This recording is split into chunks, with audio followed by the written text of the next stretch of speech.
Hmm. Well, good afternoon, everyone. Welcome to today's Topic Tuesday webinar featuring student employment. My name is Seth Koheiser, and I work as an intern within orientation services here at the University of Iowa. Our webinar series features presentations by many different campus offices throughout the summer, and you can see all of our webinars available and register for them on the orientation services website.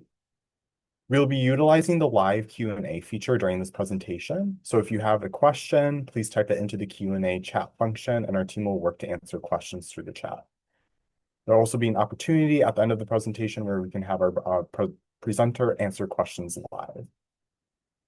If you want to access this material after today's presentation, you can find the link to our YouTube page on Orientation Services website, which is newstudents.uiowa.edu. At this time, I would like to introduce my campus colleague, Josh Fromm, representing student employment at the University of Iowa. Thank you, Seth. Appreciate it. Good audience here today. So, if you have any questions, as Seth said, just throw them in the question and answer. I'll definitely try to keep an eye on that as we go. And good morning or good afternoon, depending on where you might be in the country today. So excited to talk to you about student employment. As Seth said, my name is Josh Fromm, the Senior Associate Director of Student Employment Programs here at the University of Iowa. So today we're going to touch on a little bit about how student employment works at the University of Iowa campus, and then hopefully I'll educate you a little bit more as well on some of the professional development aspects of student employment that we take very seriously in the Pomerantz Career Center, just to make sure that your student is getting the most out of their work experience. I bet if I polled you and asked you, why do you think students might want to work on campus? My guess is 98% of you are going to say for money. And that is absolutely one of the big motivating factors. Of course, college is expensive. They need money for any number of things throughout their time here. And that's part of our job is to make sure that we provide kind of a diverse set of jobs on campus, that we provide a multitude of opportunities for them and help them and assist them if they need help with that job search on campus. So that's definitely a big part of what we do here. But we also know that students are going to learn and learn from their job and get a lot more out of it than just a paycheck. So, part of what we've done in the last 12 years here at the University of Iowa is create a number of student employment programs to kind of help educate your student on why their work experience is valuable, and then ultimately help them get prepared and ready for the next stage in their young careers, whether that's an internship, a full-time job down the line, grad school applications, scholarship applications, whatever it might be. I created a program called UI STEP, Student to Employed Professional, in 2013, and we've ran it ever since. So this program really consists of three aspects to it that all involve student employees and making their experience a little bit better. So to go into kind of some of what those are all about, as you can see on the screen, number one is actually an academic course just for our student employees on campus. It's called Student Employment for Career Success, so pretty simple name there. So it's a 2 credit hour full semester class. Students can take it literally at any time. They have room in their schedule throughout their career. Over the years, I've had everything from first semester freshmen to grad students take this course. And the good thing about it, I think, is it's general enough within the career development topics to be useful really for any age group. I kind of like to call this course kind of a one-stop shop for anything career development related that you can think of. So the STAR is focused on that student employment component. We talk a lot about what they're learning on their job, help them identify those skills. One of the things we do as well is really talk about how skills in the classroom and what they're learning in the classroom translates over into the workplace. That's really a big thing for students to be able to show future employers, grad schools, that they understand, okay, I'm learning in the classroom, but they understand how that translates over into a workplace setting. So we talk about that quite a bit. And then we simply teach them how to sell the skills that they're learning, why their future employers care about those skills. How do you sell them on things like your resume and a cover letter? How do you talk about those skills fairly easily when it comes to networking events, career fairs, interviews, things like that? So we touch on kind of that the whole career gamut as they go through their college career. So the goal is again to find a meaningful reason that they're working outside of that simply that paycheck. Outside of the class, we have what's called UI Step workforce development sessions. So I hold 4 of these in the evening to help students who have class during the day gain access to those. So they only have to attend one. They're an hour and a half in length. The one way that I like to describe this to people is it's like if you're in your workplace, if your supervisor sends you to somebody else to learn about a topic and they pay you for your time. Like that could be a conference, that could be a specific webinar like this, a in-person meeting, Zoom meeting, Teams meeting, something like that. So that is pretty much what this is. Employer's going to train your student on all the job specifics, some basic professionalism stuff in their unit, and then they send them to me to these and pay them for their time to talk a little bit more in depth about the professional development that they're going to gain from their experience. So part of those sessions focuses on what I talked about with the class, identifying skills they're learning in their job, understanding how to sell those skills and why employers care about them. And then we probably spend the last half of that sessions simply talking about how to exceed expectations in the workplace. What does that look like? I really focus on comparing meets versus exceeds expectations. What are some of the little things that people who exceed expectations get promoted, get additional responsibilities? What are some little things that they do to get those opportunities?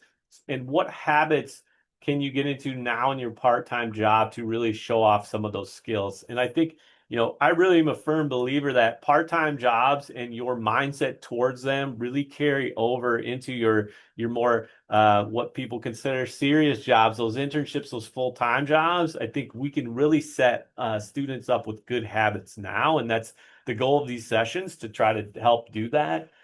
So I'll do a lot of things even after the session, reaching back out to employers, talking to them about your students' performance, even reaching back out to your students and the students at work. How has your behavior changed? Is there anything that you're doing additional in the workplace since we met? So that's a big focus there. I think what I always like to tell parents and guardians who have their students work at Iowa is our goal is to set them up to be work ready. So when they get into their internship, their full-time job, they're going to do great at that right from the beginning. They should have a leg up. Our goal is to help Iowa students have a leg up so they perform better in their internship and dominate those other students from Iowa State and Nebraska specifically. All right. So that is the goal to help Iowa students just be better ready to be successful in the workplace once they get that job. We also understand if you can think back to your own career as well. I bet if you think about your best jobs and worst jobs you've ever had, I'm going to guess your supervisor has quite a bit to do with that. Good, bad, and ugly sometimes, right? So we know that supervisors play a huge role in the experience that students are going to have in their job. And to put it in perspective, we have over 1,500 supervisors of students who have at least one student employee on our campus. So this is professional staff that have at least one student employee, and there's over 1,500 of them. One of them is me. Right. And there are some unique challenges to supervising students. I think the biggest thing is one of the biggest things is they're part-time. That's automatically challenging, right? They're part-time, so we don't have them with us 40 hours a week, right? So that can be challenging from a training standpoint. I think one of the biggest things too, from a student perspective, is we know that this is not their number one priority. Work is not going to be their number one priority, right? So schools, we know we're an academic institution. School's going to be the number one priority. How, as an employer, do we navigate the fact that we have a staff that we need to do work for us and do a good job, hopefully doing that work for us and take it seriously, understanding that it's probably their fifth or sixth priority when they're here at Iowa, right? So we have a series that we offer 9 workshops every semester, and the whole goal of these series workshops and they're on a variety of different topics. The whole goal is to help them navigate some of those challenges. So We'll conduct trainings with them on anything from training student and part-time workers to creating positive workplace culture. I have a professional development intern that works for me, an undergrad student, and she talks once a year. She will talk to staff and do a presentation on supervising Generation Z students. So there's a lot of generations in the workplace. We might have different preferences, different ways we like to work. So navigating that. So those are just some examples of those topics. And the big thing for us is to try to create, because we have so many supervisors and departments that hire students, how can we create a more consistent experience for your students, no matter what type of job they have? And I'll get into this in a little bit, but the types of jobs we have are varied. So if there's a job out there, a part-time job out there, outside of the university setting, we probably have it inside the university setting. So we will hire we have 200 plus departments that hire at least one student, and we hire nearly 9,000 students every year. So really a variety. And through these three professional development things, especially for our supervisors, that supervisor training, the goal is to help make it a great experience no matter where they work. So that's kind of the professional development aspect. So we know it's about money, but we also know they're going to get more out of it. And part of our job in the Career Center here is to educate students on what that is and how to really sell the experiences that they're having. Just to break down campus employment a little bit, as I said, we have nearly 9,000 student workers at any given time. They are mixed between work study and part-time employees. Here's what I will tell you. If your student has work study, that is fantastic. They're eligible for any on-campus job. They're going to have an advantage when applying for jobs. If your student does not have work study, it's perfectly okay. There are plenty of jobs available. I told you about the 200 plus departments that hire students.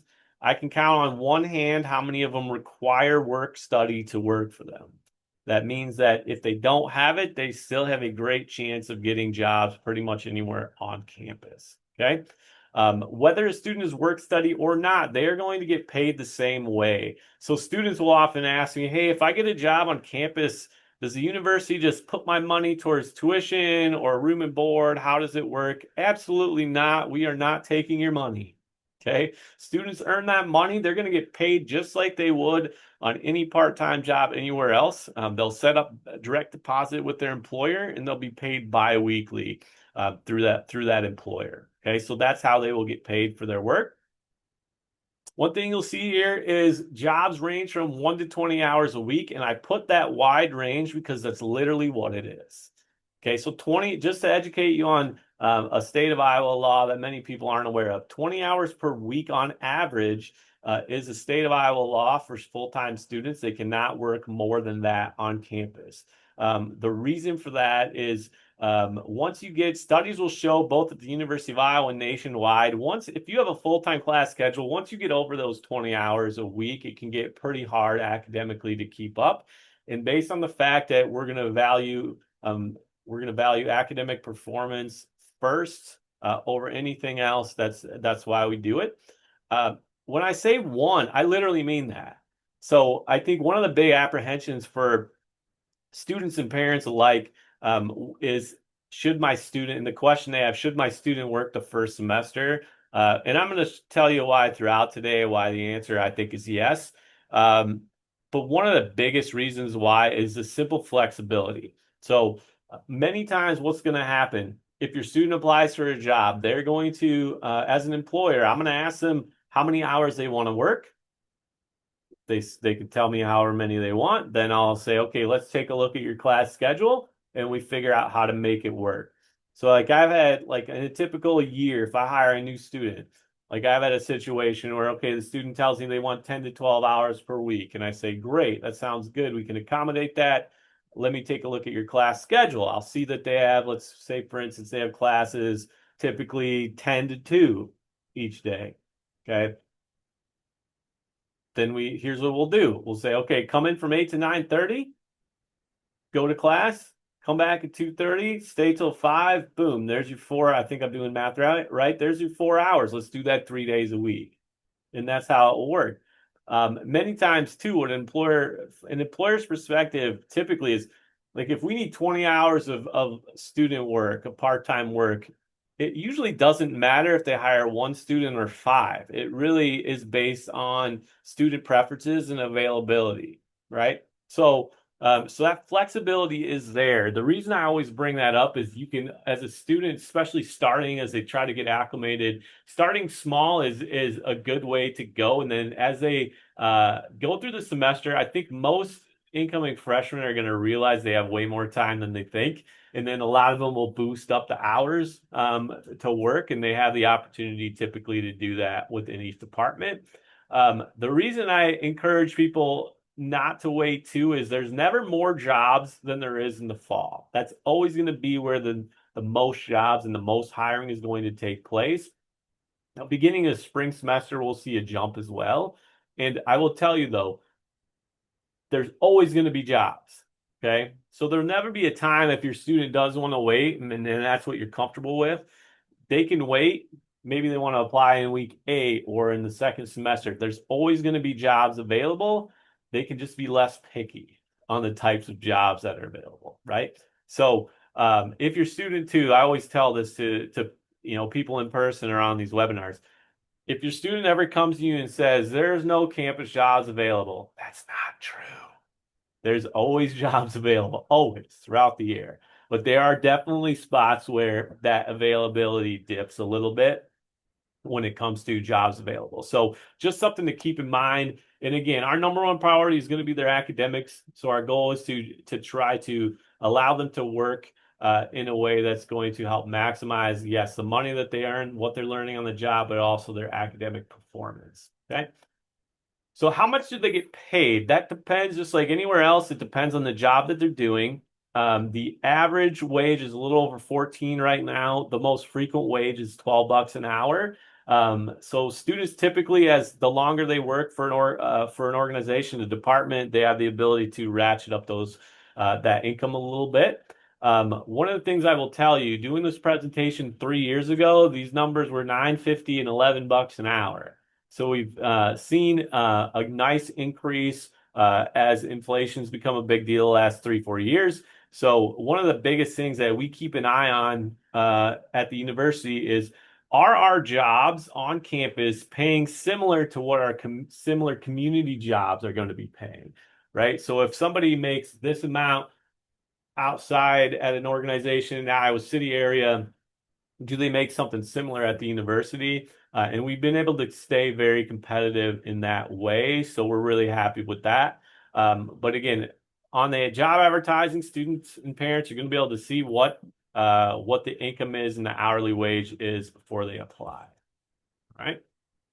So how do they search for a job? They're going to search for a job on our system called Handshake. It's a job advertising board just for students. So your students actually, once they get enrolled at the University of Iowa, they already have access to this site with their Hawk ID and password. So if they want to look at what's out there for the fall, they already have the opportunity to do that. The one thing I will tell you that I like about Handshake is they're going to use this site their whole career at Iowa and after, no matter what they're applying for. What I mean by that is there's on-campus jobs, there's community jobs. We list internships and full-time jobs nationwide on this site. So all of that's going to be there in one spot, which is great. The one challenge of that is right now there's about 32,000 jobs on that site. So there's a lot of little filters and stuff they can utilize. So if they're interested in on-campus employment, they click on-campus employment. That's going to break that way down. If they want an internship, they can choose internship. They can choose location, job functions, industries. There's a lot of ways that they can break down to get a more manageable list for themselves. So really a great resource for students and something we encourage them to use as soon as possible. When they get in there, they just complete a professional profile. Students usually have a little trouble with that. It's very social media-like, which they're typically used to. One thing I will tell you, most jobs are going to require a resume. That doesn't mean we expect your students to come in as an incoming student being a rocket scientist, all right? So I would say 98% of our jobs require no experience. Some will, but the vast majority require no work experience whatsoever. The reason that we request and require a resume for most of them is simply because, especially working in the Career Center, We don't want your student coming to us a week before they graduate and saying, "Hey, can you help me with my first resume?" Right? At that point, that's pretty difficult at that point. There's so much that they're going to add to that document as they get into their college career and through their college career. We want them to have a very good starting point. And at the end of this presentation, there'll be a link where I'll show you some examples that we have and some resources that we have to help your students with that. This is where I sometimes scare you all a little bit, and I promise I don't mean to. But students do need to have I-9 documentation to be able to work on campus.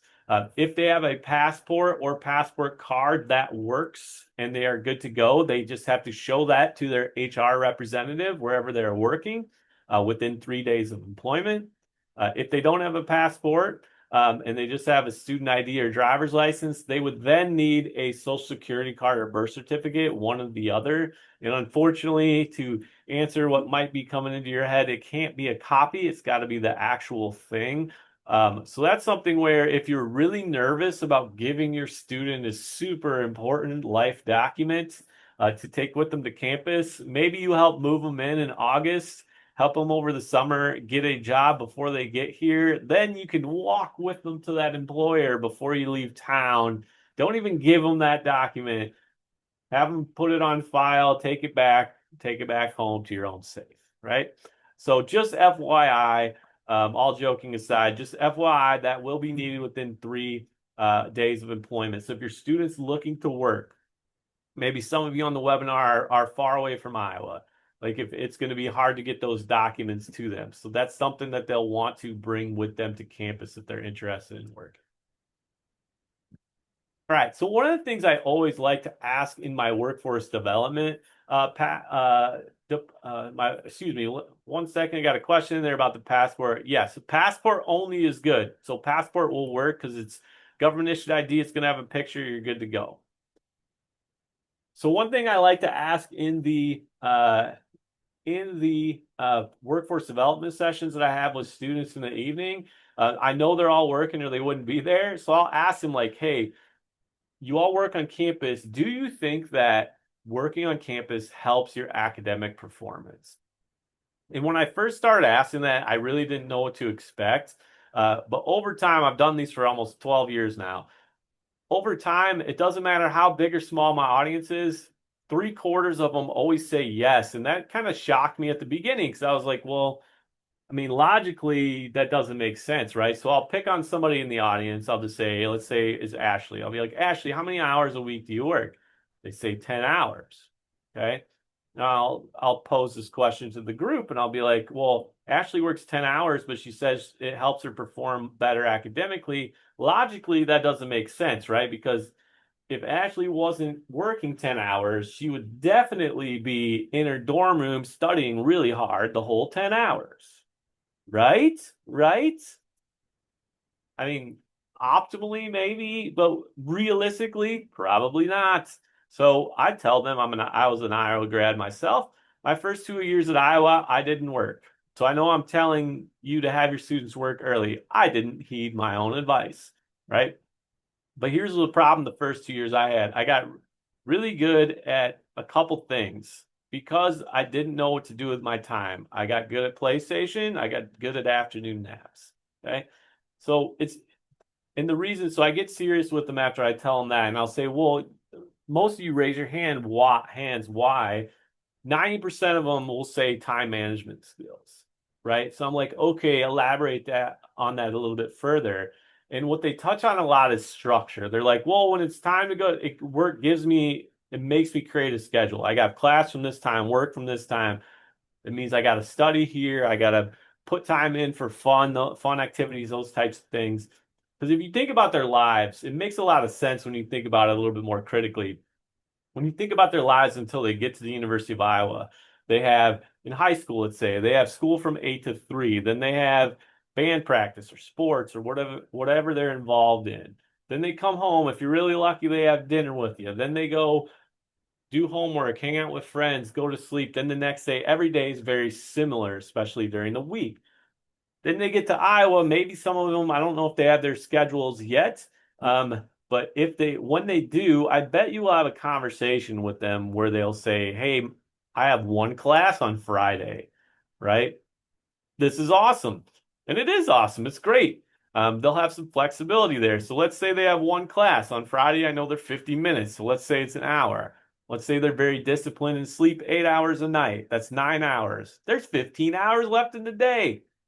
And I think the big thing is sometimes, and I know this was a fact for me, I honestly didn't know what to do with my time, right? I was like, I'm done. I was an early bird. So I would get done with class at like 11:30 and I'd be like, what am I supposed to do the rest of the day? Because I'm used to having stuff happening, right? And so it's a little bit different. Time management is a big thing students say. The one thing I think too that's underrated that helps our student workers is just access to our campus resources throughout their time, maybe when they're researching Iowa, if they come to orientation or during on Iowa, their on Iowa experience.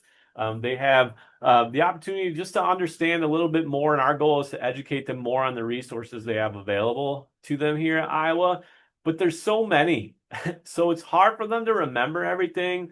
So one of the things when they work on campus, they typically have more access or more familiarity with some of those campus resources, and our student workers tend to use them a little bit better.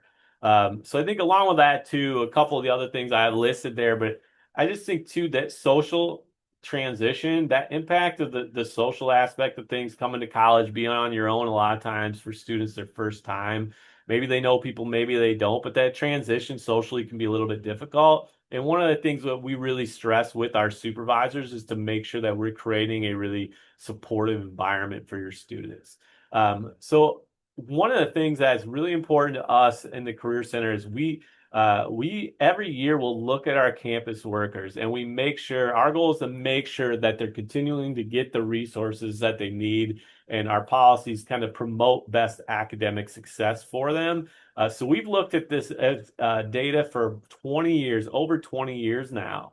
So since before 2005, every year we look at how our student employees on campus perform relative to their non-working counterparts. That's always better. There's not one outlier year, and frankly, it's never usually that close.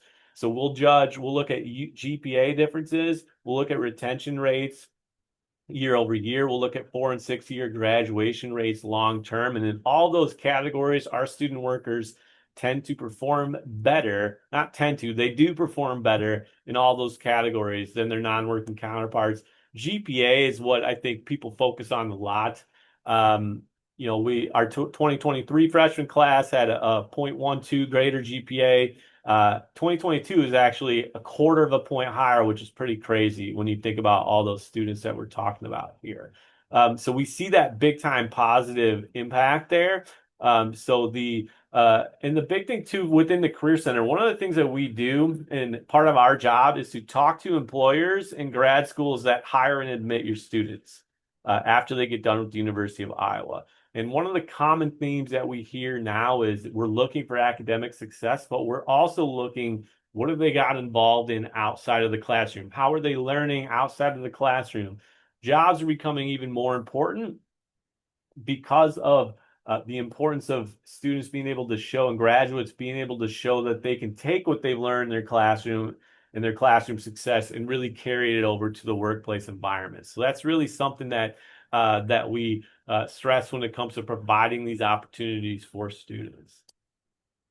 So I talked a little bit. I'll touch on these questions. I see a couple questions in there. I'll get to them in a second. The resume review, there's a link here. We actually have 8 editable template resumes that we've created just for students based on their experience level. So if some of you have incoming freshmen, the very first resume templates are somebody right out of high school, and we have a number of other ones as well. If you click on those, they're editable. They're already set up and designed to make their lives a lot easier.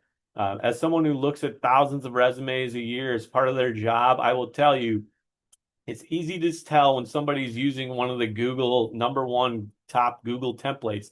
They're not very good.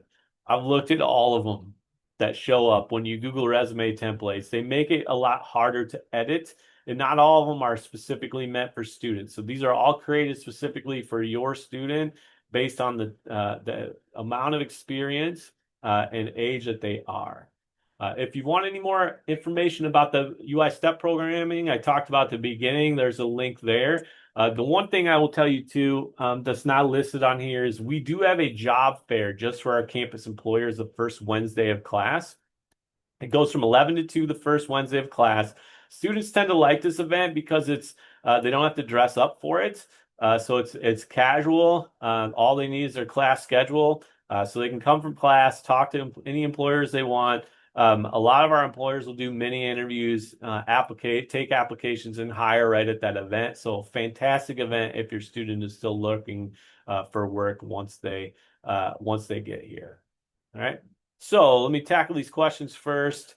For work study, once you get your financial aid award, it would be in there. So you'll click on financial aid and go check out your award there. So it'll have a monetary amount. And not everyone's eligible for work study. It's a need-based program through the FAFSA. So there's a limited amount of funds based on, so once the funds run out, even if student is eligible for it, they might not get it. So it's really something where the earlier you fill out your FAFSA, the better opportunity you have. But then it's completely need-based after that. All right. The one thing I will tell you, no matter what the dollar amount is, most employers, like let's say your students awarded for freshmen, it's usually up to $3,500. Your students awarded 3,500, let's say, and they make 3,500. I don't know a single employer on campus that's just going to stop letting the student work. They just switch the appointment over to a part-time appointment, right? So that number is just there to know where the work study benefit ends. As far as the tax form, you're just going to have to fill out the typical W-4 for students. Hawkeye Work Grant. So a lot of you might have gotten emails from that. So that's specifically, so as you can imagine, so first of all, we have, like I said this a number of times, 200 plus departments that hire students, but we do have probably 4 or 5 of our big campus employers. We're talking about hiring 400 plus students. So those operations tend to be a little bit different as far as how they advertise to students. So the Hawkeye Work Grant is part of that. As you all can imagine, housing and dining is a department that needs a ton. We need a ton of student workers to be able to operate that for our student population. So the Hawkeye Work Grant is basically an incentive for students to work in those areas where there's a lot of need, right? So that's what the Hawkeye Work Grant is. So there's more information on that too in an email you might have gotten or on the University of Iowa website. So there's some of those jobs have a lot of perks to them, like even like working in dining, a lot of times they're eligible for retention bonuses and they get free food while they're there. So there's a number of ways to market and entice students to want to work those jobs. Plus, I think a big thing too, one thing I really like about our larger employers on campus, they do a really great job of promoting. And one thing that looks great for employers on a student's resume is getting promoted within positions. So like our rec services, our dining halls do, and our libraries, they do a really terrific job of giving great student workers those opportunities for leadership roles, along with some of the benefits from an income standpoint. Really good questions. So that's it for my presentation, at least the structured part of it. But if you have any questions, I'm more than happy to answer them for you.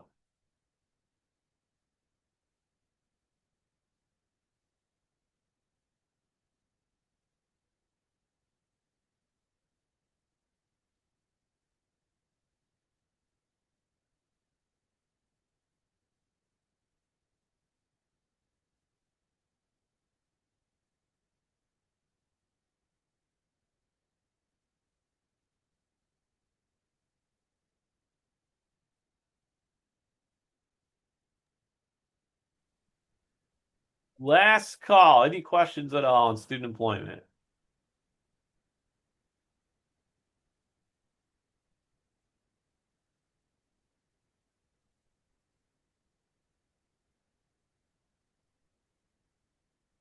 If not, you can always look me up in the directory, University of Iowa directory too, josh-fromm at uiowa.edu. Always happy to answer any questions that way as well. Yeah, so great question. Would you recommend students start applying for jobs now? They absolutely can. So they have access to Handshake. Um, th- I always recommend employers post early because typically posting early, the students who apply early are the ones who really want to work, and that's who I want to hire. The one thing I will say, some employers will basically just gather applicants and then call them all in August or when we get closer to school. There'll be more jobs too as the summer progresses and we get closer to the fall starting. But some will call them right away if they're looking for students. So typically the ones who call right away are maybe they're hiring one student or two. If they're one of the larger employers, sometimes they'll wait a little bit. But I would highly recommend checking early. So if they apply, my general rule is if you apply for a job and they don't get a response in 2 weeks, there's a contact person on the job application and on Handshake. Contact that person, just reiterate interest and see if there's anything else they need from the student.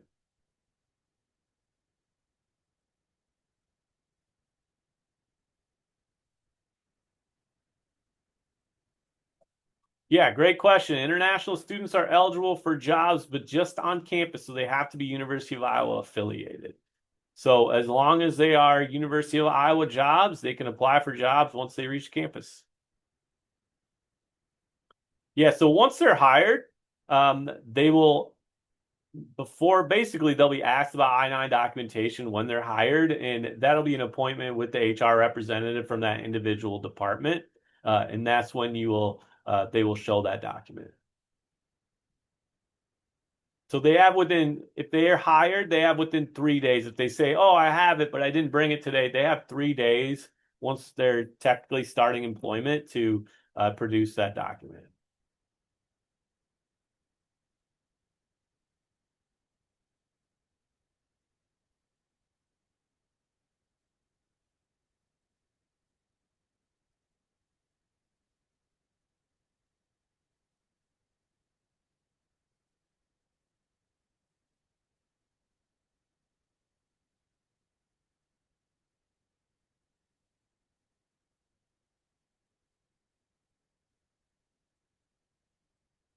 Any final questions?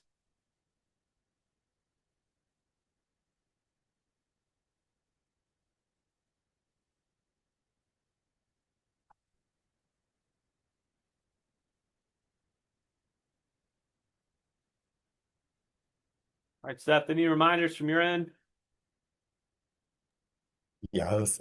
I was about to say thanks, Josh, for hopping onto this webinar and course. letting people know a little bit more about student employment.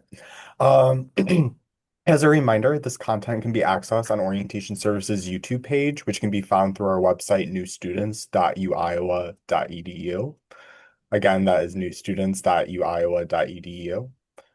Um, sorry, I did see another question pop Yeah, through. so a seasonal job, yes. So seasonal jobs, they will post on Handshake if it is a seasonal job. And like a lot of first year students will, if you're going home, let's say for the summer, it will tell you in the posting if you're needed for breaks or anything like that. Like, for instance, we have 9,000 workers during the typical spring and fall semesters. In the summer, it's about 1,800, right? So they usually will give students options. If it's a requirement, then they'll post that right on the job site.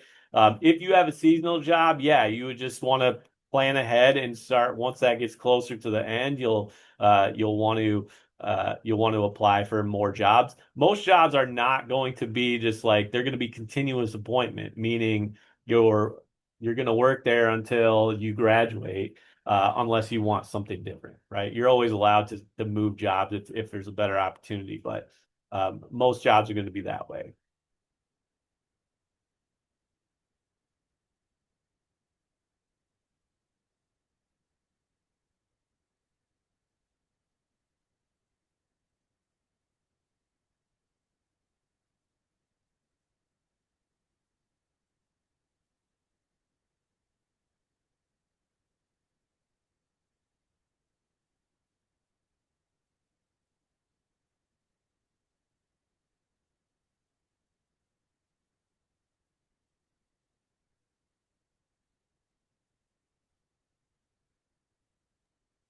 Okay. I think we're good to wrap up now. Just as a reminder, this content can be accessed on Orientation Services YouTube page, which can be found through our website, newstudents.uiowa.edu. Thank you all for taking the time to attend today's Topic Tuesday webinar with student employment, and go Hawks! Thank you all. Good luck to you.